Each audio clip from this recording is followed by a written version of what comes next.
people. Hey friends and neighbors, this is Chuck out at Sheridan Park Farms. Welcome back to the farm. It is an absolutely beautiful day here in the mountains of western North Carolina. Take a look at that. As far as fall goes, it's getting late. The trees are just about done, but this is probably about as pretty as you're going to see them. Let me spin around here just a little bit more. Look at this. It's absolutely gorgeous, absolutely beautiful. So around here in western North Carolina, one of the big, well, a lot of places in the United States, fall means hunting. And we do a little bit of hunting around here, but not like most people think. And on the last video that I talked about hunting, I think I made about 2/3 of the people that watch the videos mad. So I'm gonna try to do that again. So hang out with me and I'll show you how we're gonna do that. And also, as y'all know, on a farm or a homestead, anything that you can buy at the store is better if you can make it at home. So we've got something that we're gonna make here at home today. A little project Saundra has taught me into. The things we do for love. And so we're gonna see if we can make something here that we could just go to the store and buy, but no, we're gonna put a little effort into actually making it. So hang out with us for a little bit and let's put our deer feeder up. That's what we're doing. We're gonna put our deer feeder up and we got something that we're gonna make today that you can buy at the store, but we're gonna do it right here. So hang out with us for a little bit.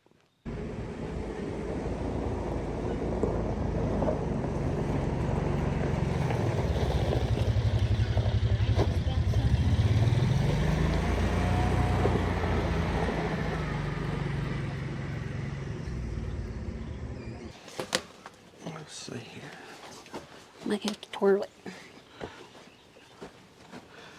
Got a do-si-do with this thing. You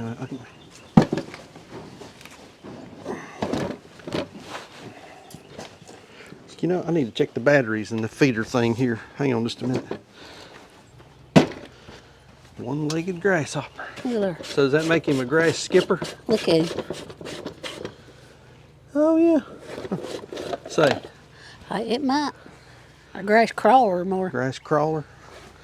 Let's see here. I can't remember how to test this thing. It's on. No? Oh, okay.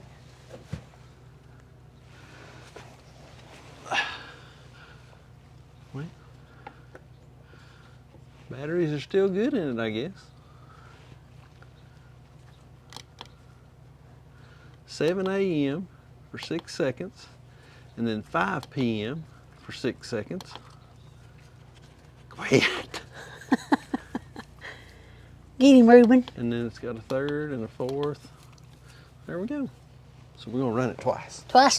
Twice a day, twice a day. All right, batteries are good, so we're in business. So I guess it's been in here in the barn spinning that whole time, ain't Sure had. Well, you know, Jacob texted me one morning and said, "Hey, your feeder's running," and I'm like, "Oh, what? Well, it won't run, but for just a minute." Not even a minute. More like 6 seconds. Yeah. Let's see. Let's get another couple of buckets of corn.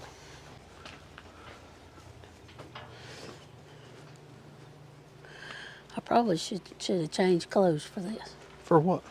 Well, I got the same clothes I had on the other day when we was going to get that beef.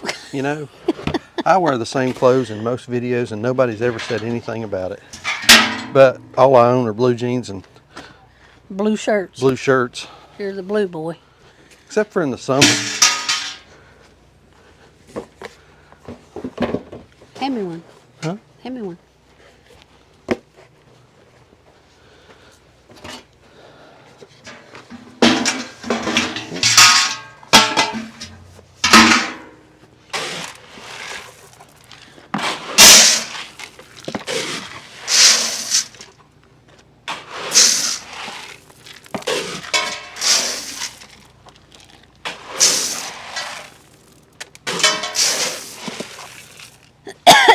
What a mercy. Dusty. That's probably enough in one bucket. But if we turn it over. Surely we wouldn't do something like that. Yes, we would, and please don't call me Shirley.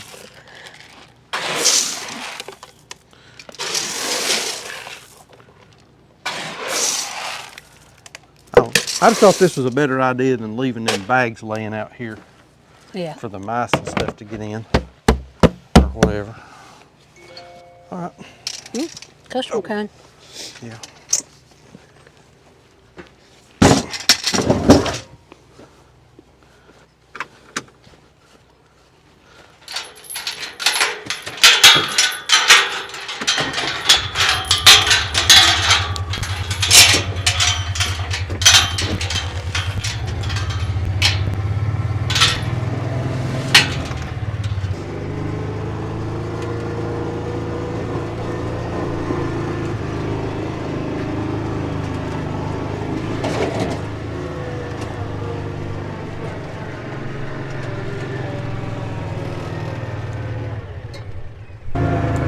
Between those two, you see where the butt of that one log is laying out there?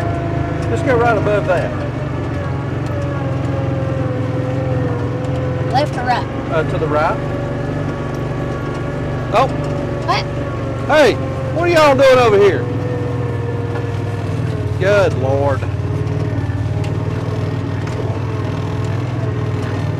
What are y'all doing? So I'm no genius, but I don't think that they belong here. What do you What are think? y'all doing? You're in the wrong pasture. Where's the other one at? Oh, she's still in the paddock. Need to ask. I think that big white girl's in heat. So the black one's just coming out. Think so. Oh, I know so. Okay. Well, yeah, this is going to be problematic because if I set this feeder up here, you know what's going to happen. Mm-hmm. They're going to come up here and they're going to push it over and then they're going to eat all my corn. And then I'll have sideways pictures of pigs. Y'all are a bunch of goobers. Good Lord. It's a terrible time. Terrible, terrible time. It's been a... This morning you was pinned up and this afternoon you can't talk. It's a hard fought for video. I'm telling you. Hard fought for video. But anyway, y'all, I want to give a quick shout out to our friends at Camel City Mill. Good North Carolina based company right here in High Point, North Carolina, about an hour and a half, hour and 45 minutes down the road. They make some of the best socks, y'all, I have ever put on my feet, and I have paid good money for good socks. Let me tell you, they're leaving brands in the dust. People like Carhartt, don't even waste your money on Carhartt socks. Those are the most awful socks I've ever tried. But anyway, Camel City Mill. So if you're doing farming, construction work, EMS, fire, law enforcement, you're out doing recovery efforts, you're in boots all day long, you need to get some of these socks. 100% USA merino wool. And I'm gonna tell y'all, we don't do product endorsements for 99% of the companies that reach out to us. Every day we get 5, 10, 15 emails, people wanting us to pitch Christmas lights, baby clothes, dog treats, furniture, costumes, bicycles. I mean, it's just unbelievable at the emails that we get. But when Camel City reached out, they said, hey, we want to send you some socks. Try them. If you want to talk about them, great. If you don't, that's fine too, but we're going to send them to you, you try them. We tried them. Y'all, I liked them so good. I went straight, picked up my phone and ordered another 10 pair, and I started pitching socks out of my drawer. They were absolutely, everything else I had was absolutely awful. They've agreed to do a coupon code for our viewers, Chuck10, CHUCK10. I'm going to leave a link in the description down below. Go over there and check those guys out. We have asked them about coming down and doing a tour of their facility, just like we did the processing plant. So we're trying to get that worked out. We'd like to show y'all sort of where some of the stuff that you're buying and some of the stuff that you're using is being made. So Camel City Mill, links in the description down below. Use the coupon code Chuck10 for 10% off any order whenever you use our link.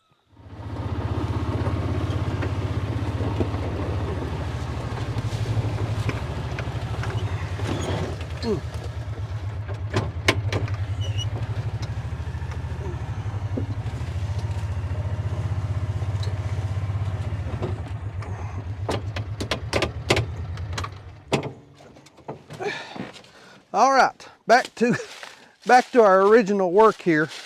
So, oh Lord. So Jacob, the young man that works for us, he got a bucket of feed and we were able to get the pigs over.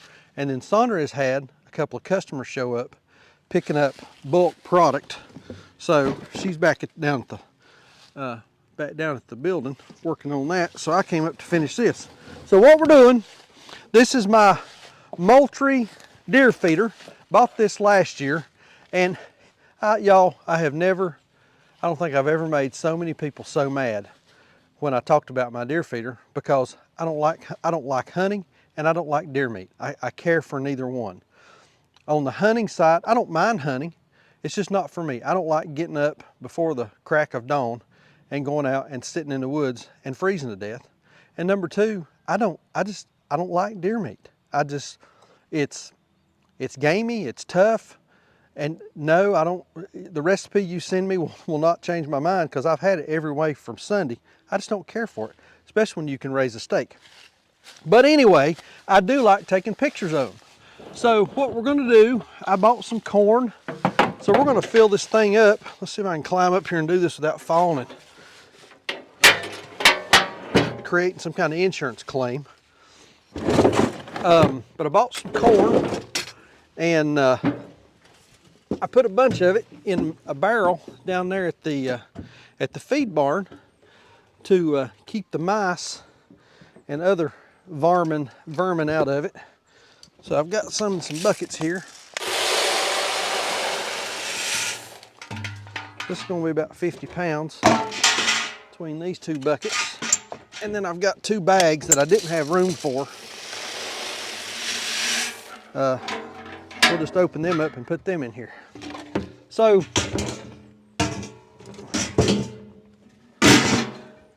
just for a little orientation where we're at on the farm, we're up above the chicken processing building. The field, big field, is down that way, and then the house kind of over behind where y'all are sitting in the camera there. This is where we had some trees fall back during the storm. We've been cleaning those up, and it's kind of open right here. It's wooded. I've seen some deer hanging around the lower part of the field in the late evenings, just down below where the camera is. And this is different than where we had it last year. And I thought, well, let's just try it and see if that's not a good spot to put that feeder out, and just see what we get.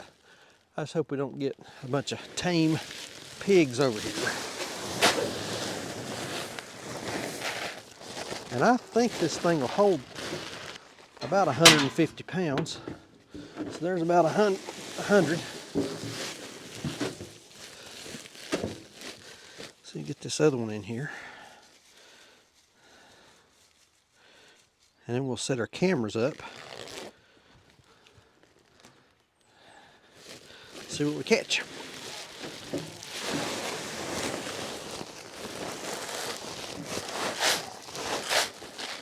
Yeah, boy. 100 pounds, no problem. All right, so this lid has got some camera mounts on it.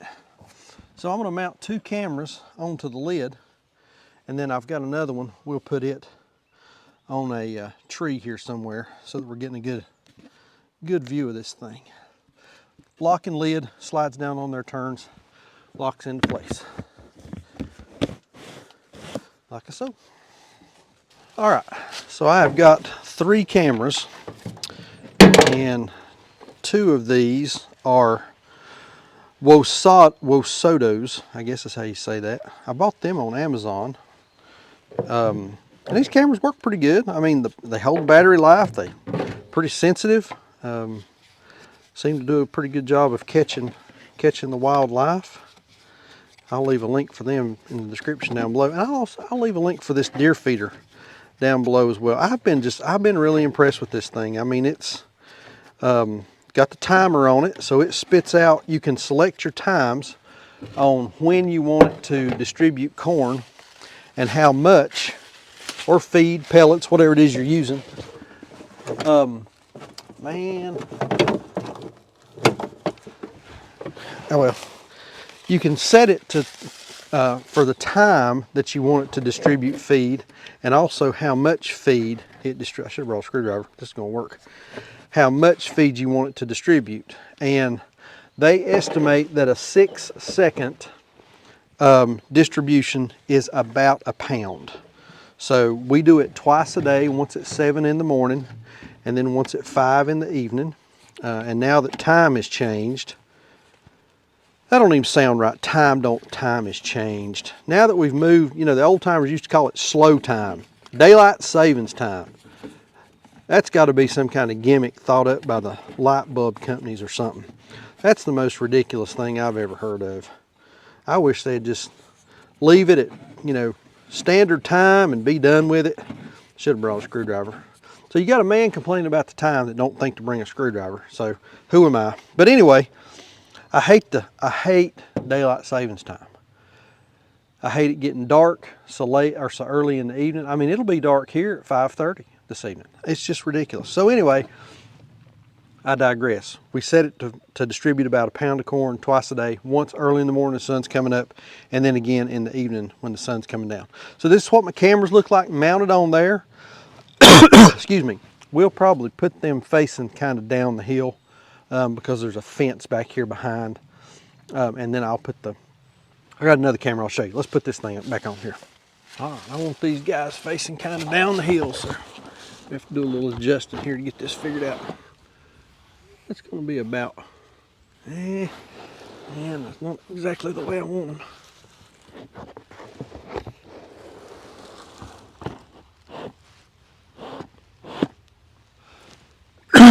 Excuse me. Yeah, I think that's going to be a little closer. I need to clean my sensors and my lenses right there. All right, so we'll put those like that, and then we'll put another one.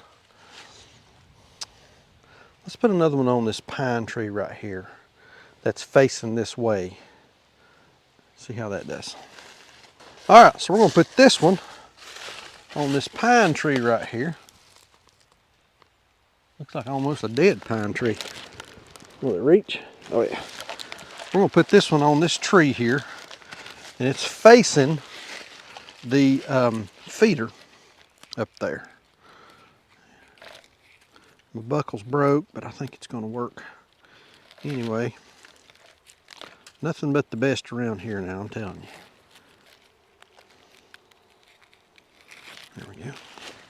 Now we'll tighten this baby up.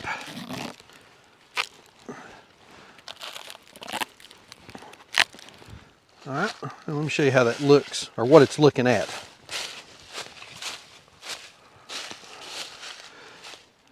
All right, so the camera right there,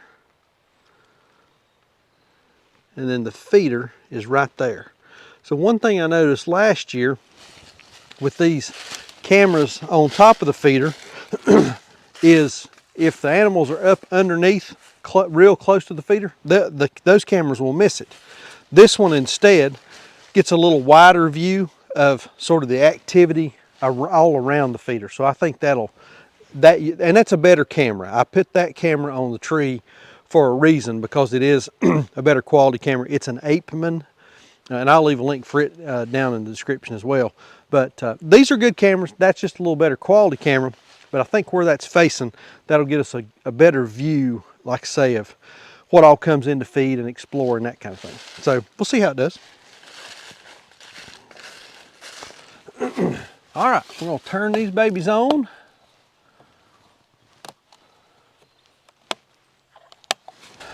Turn this guy on.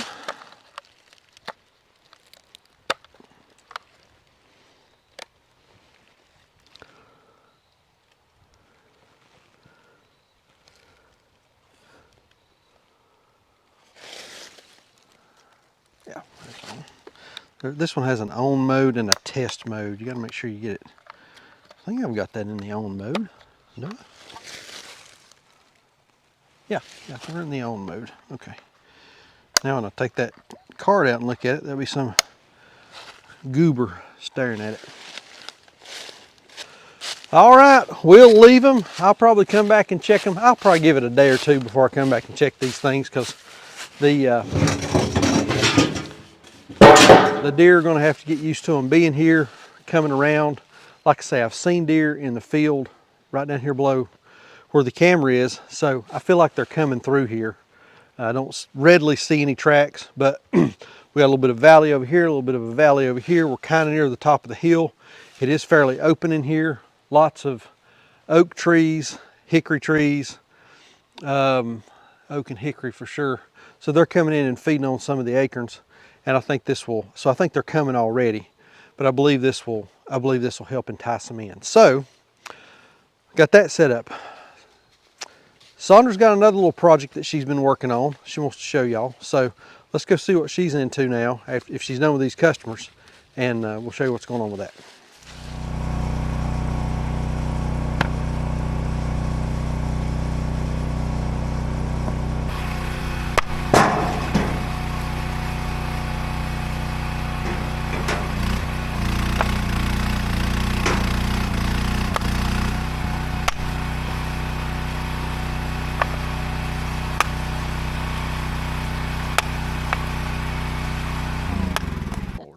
All right, so I just got done setting up the deer feeder, and I told y'all that Saundra had a little project she was working on.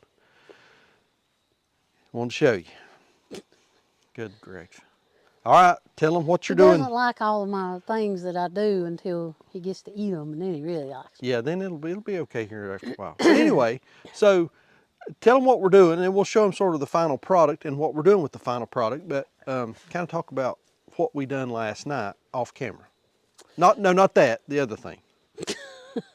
So, We don't do that anymore. we decided, or I decided, I wanted to try to make charcoal.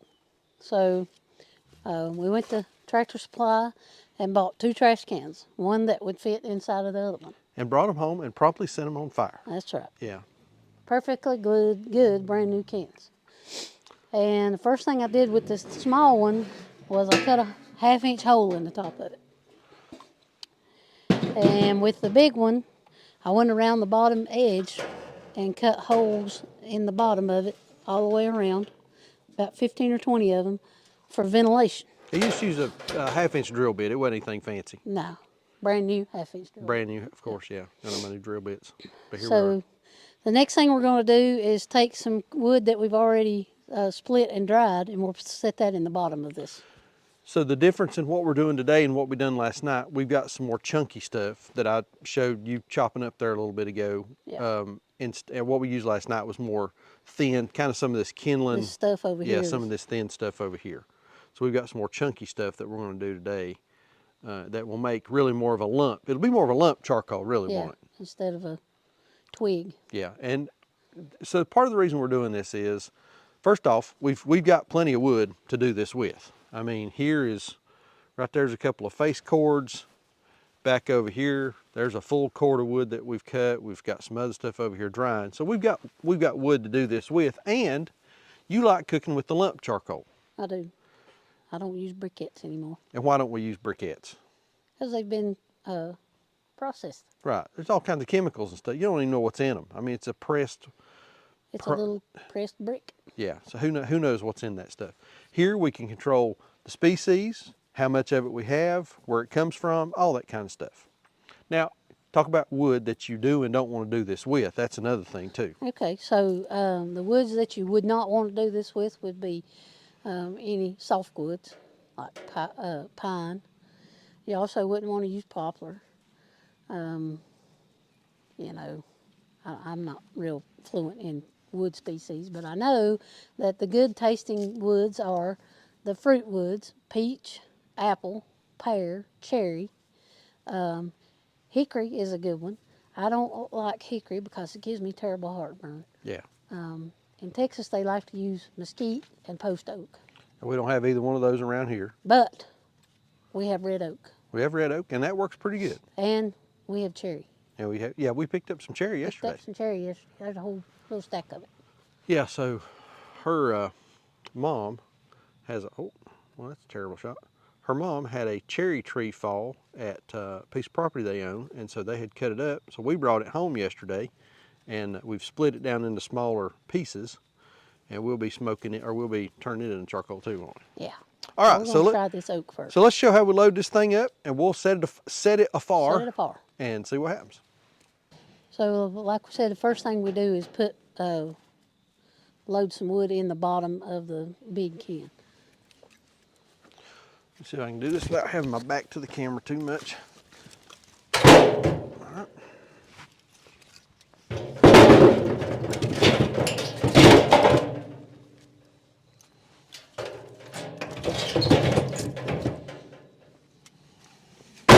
And we learned last night to use smaller stuff.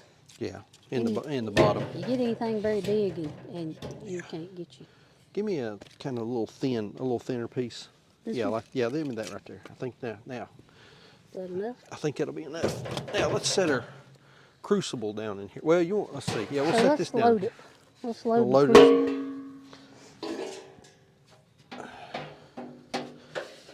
And when you're loading the small can, you want to pack it full. As full as you can. You don't want any air pockets in it.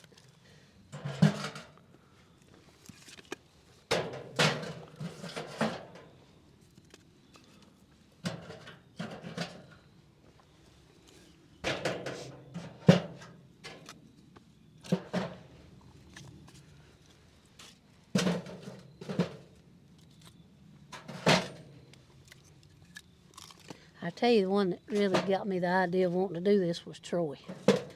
Yeah. Up at Red Tool House. So I'll blame this on Troy. Troy needs to come down and try some of the barbecue that we make with Yes. this new charcoal. My new charcoal machine.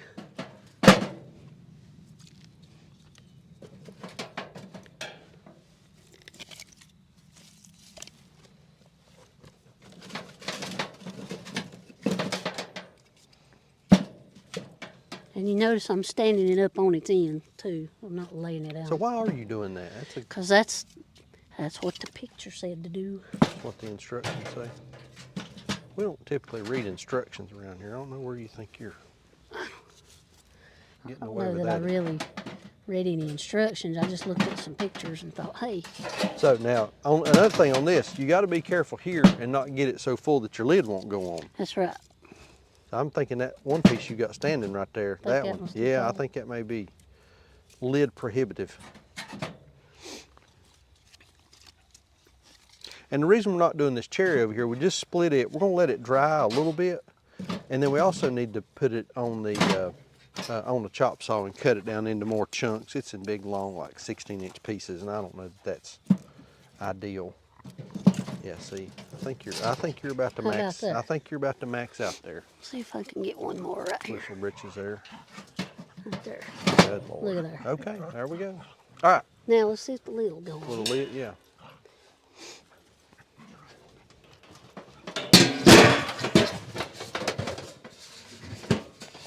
And you want that lid to sit, kind of seal around that thing too, don't you? Yeah. There you go. There we go. Yeah. Just like that. All right. Now, we'll just take some more wood, we'll put it around the outside, and we'll light this thing off and see what happens. Put that one in there, it's going to prise it so far to the side it won't. Hand me a couple more. Thank you. All right, we ready? I reckon. Okay. Ready as we're going to get. All right. This little fire starter. I watch Outdoors with the Morgans, and they sell this stuff on their website. I'm not dropping it in the hole in it. I wouldn't worry about it. They sell this stuff on their website. I bought 2 bags of it. It is pretty good stuff.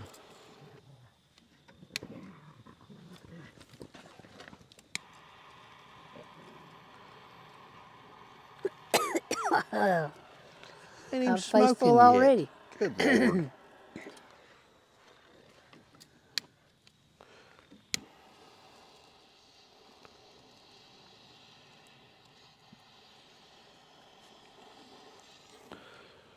All right.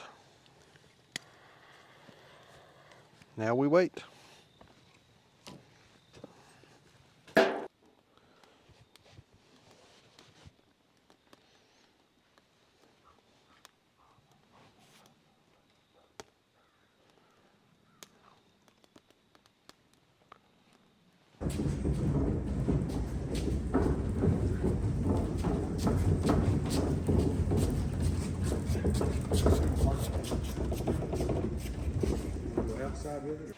So it's been about 5 minutes now since we've lit this. And we've got our nice new charcoal in here. And it's doing exactly what charcoal is supposed to do. It's firing up. So I filmed pouring the charcoal in there and lighting it a few minutes ago, but forgot to turn the sound on. So, but kind of show them what some of the end result. So this, we just showed y'all how we do the process. Oh, good Lord. And so this is what we made last night. And it's a little thinner, It is. not as chunky as what we're doing this next round. But But- it's, man, and it's smelling good. It does smell good. And this was all mostly, this was oak, wasn't it? Yes. This was all red oak, just Red like oak. what we're making out there. So what I want to do now is I want to put the plate in here because we're going to be doing indirect heat smoking. So I'm going to put the plate on. Okay. But this charcoal, it does look good. I mean, Yeah, it's looks exactly good. what we expected it to do. And it turned out pretty good for an experiment. So, well, don't you look like you have an audience? Oh yeah.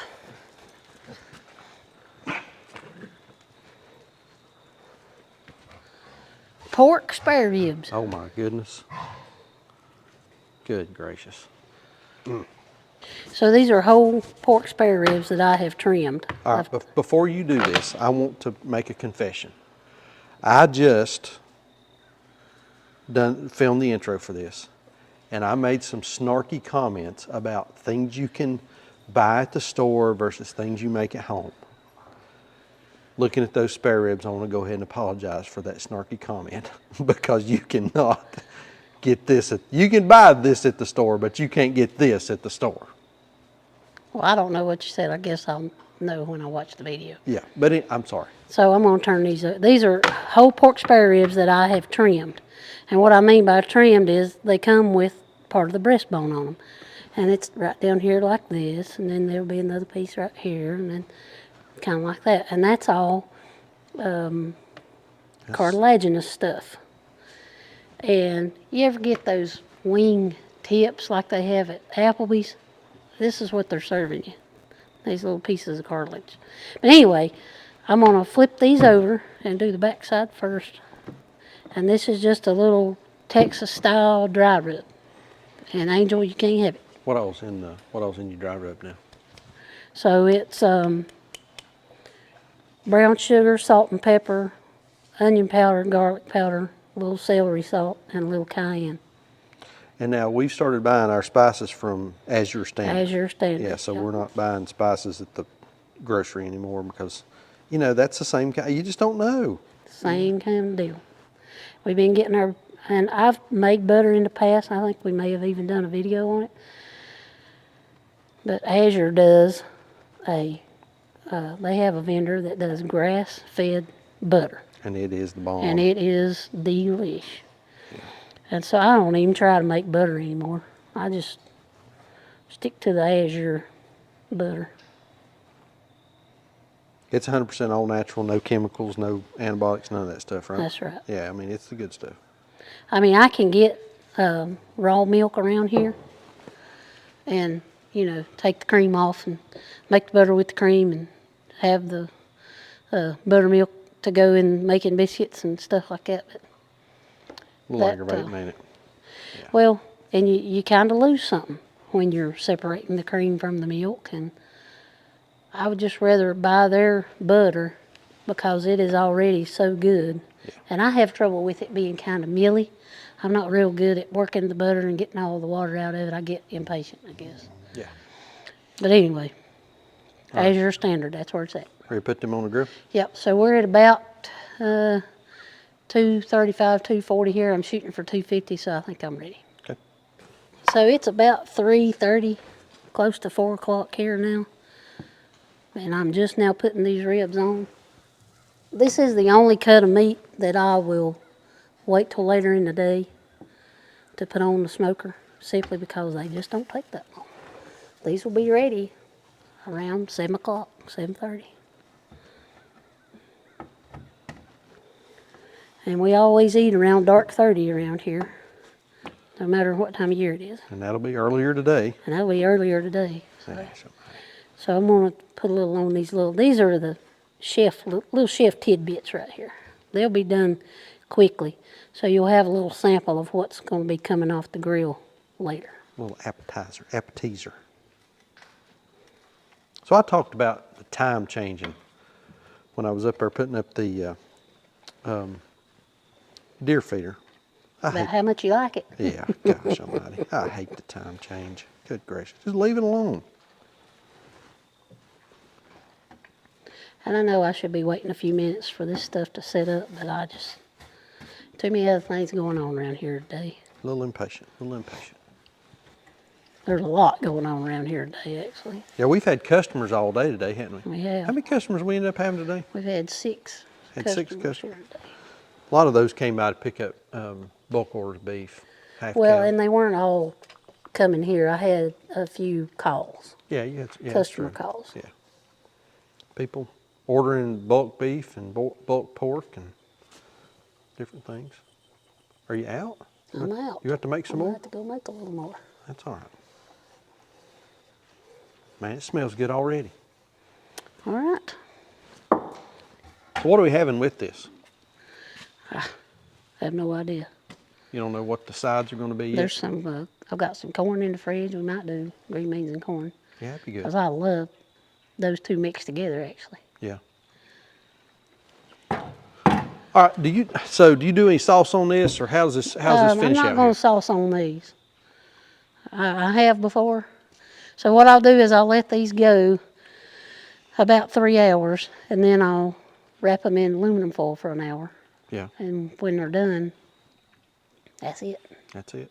We'll let them rest about 30, 45 minutes, and they'll be ready to go. So we'll follow this all the way through and show y'all what they look like. And you may like a little sauce, but I think these will be good without it. All right. So this has been going for probably what, 20, 25 minutes, Yeah. something like that. So fire's going good.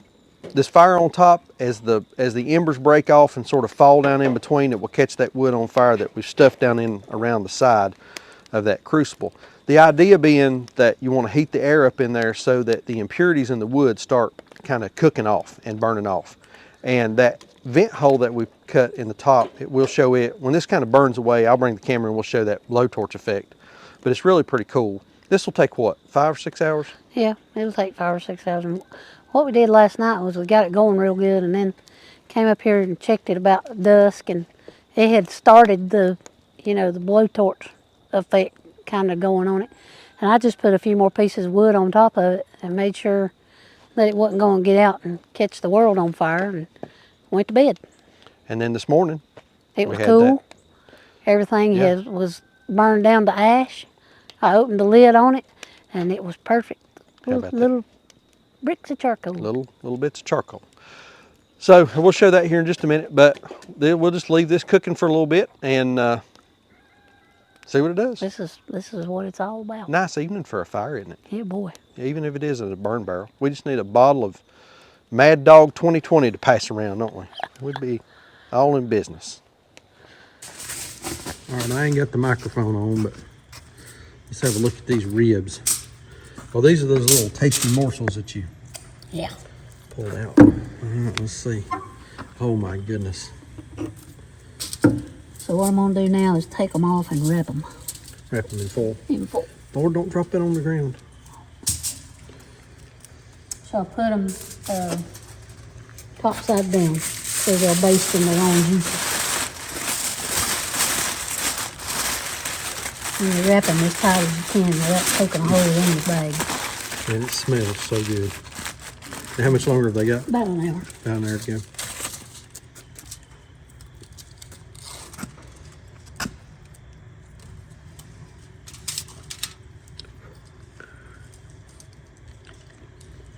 My goodness, that's good.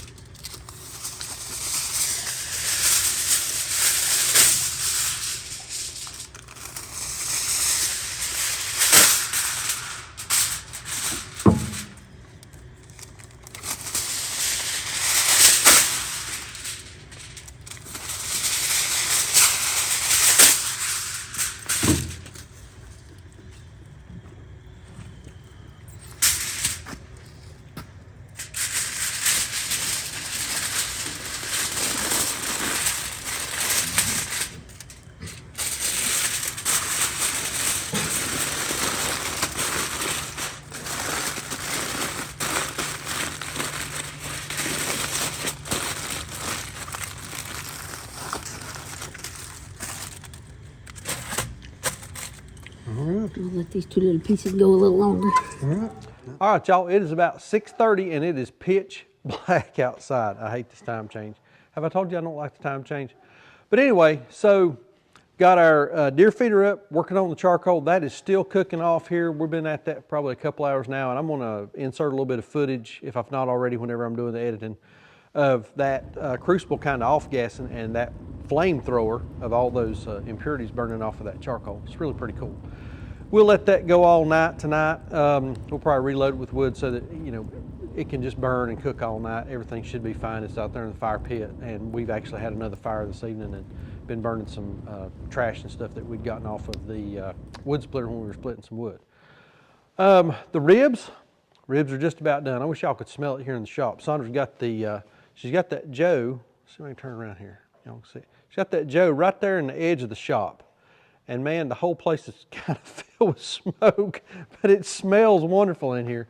So I'm looking forward to some pork that we raised with some, that's been seasoned with some stuff that Saundra had made and then cooked with charcoal that we made. It doesn't get any more local than that. So I'm really looking forward to supper here after a while. So anyway, I think that's going to do it. Like we always say, please keep us in your prayers. May God bless you and your families, and we'll see you on the next video.